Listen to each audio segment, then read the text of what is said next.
It's getting close to Halloween, and if you're in the mood for some survival horror in a nightmarish world that looks like everyone was doused in milk, boy, is there a game for you. The Evil Within 2, the latest game in the horror franchise created by the mastermind behind the Resident Evil games, releases on Friday the 13th. Spooky! And the new game looks like it's upping the ante when it comes to graphic content in video games. Want to see creeper creatures, bodily fluids, a little girl who looks like she's been flayed?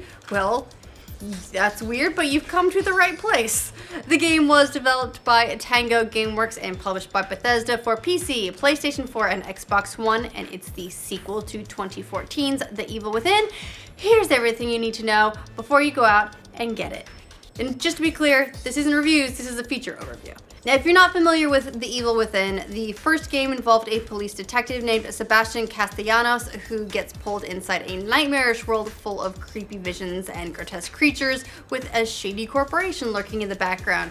So you can definitely tell there's some Resident Evil DNA in this game. There's always an evil company. In the sequel, Sebastian gets fired from the police force because everyone thinks he's gone crazy, understandably, probably, but he learns that his daughter is still alive. There's just one problem. She's being held captive by the aforementioned evil corporation, Mobius, which makes its return from the first game.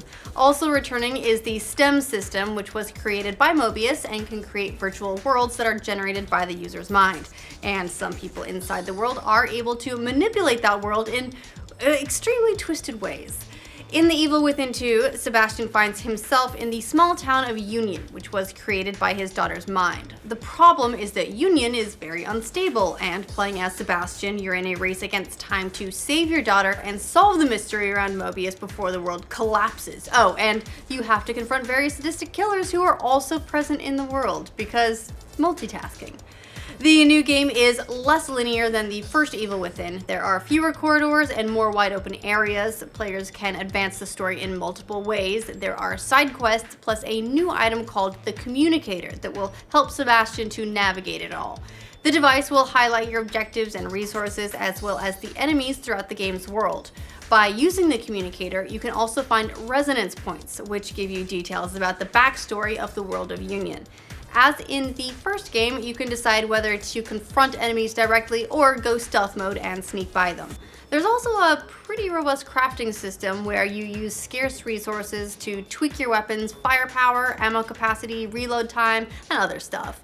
You'll also be able to craft anywhere in the game, but if you find a workbench, the material costs will be lower. Meanwhile, you can also customize Sebastian himself through ability trees that break down into 5 categories: health, stealth, combat, recovery, and athleticism. And each category has its own sub-abilities, like dodging attacks or getting more combat moves.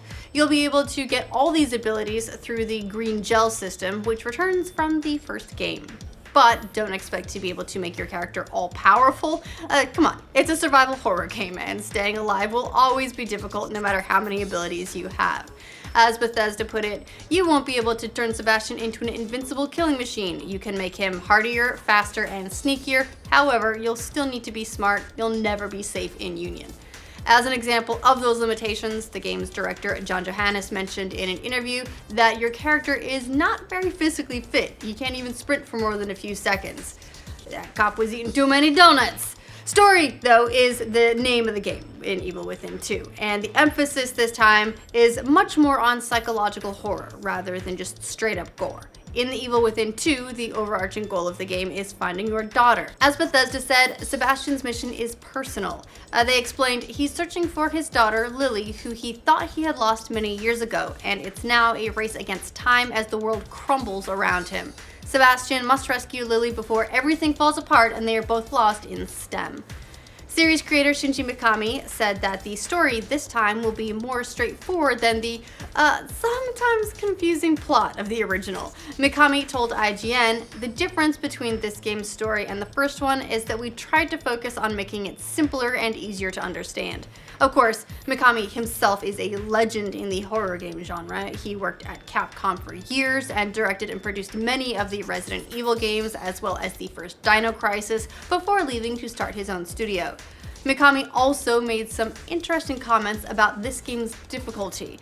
There are 3 difficulty modes in the game: casual, survival, and nightmare. And Mikami himself has suggested that fans play on the casual setting, so sounds like a challenge.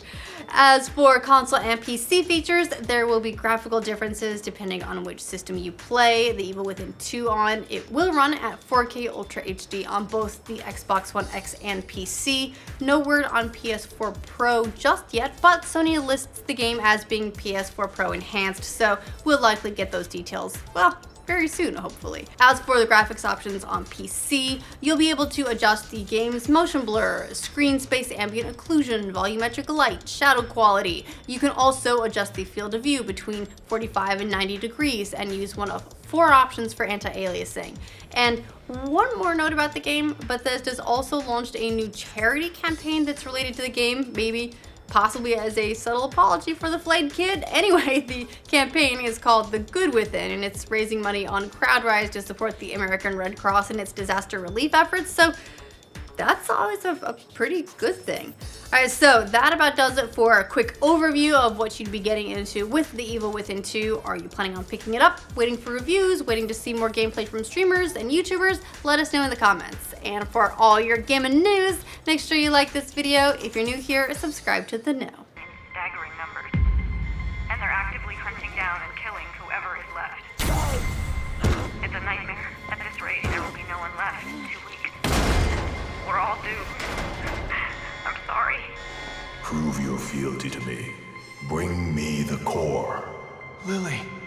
You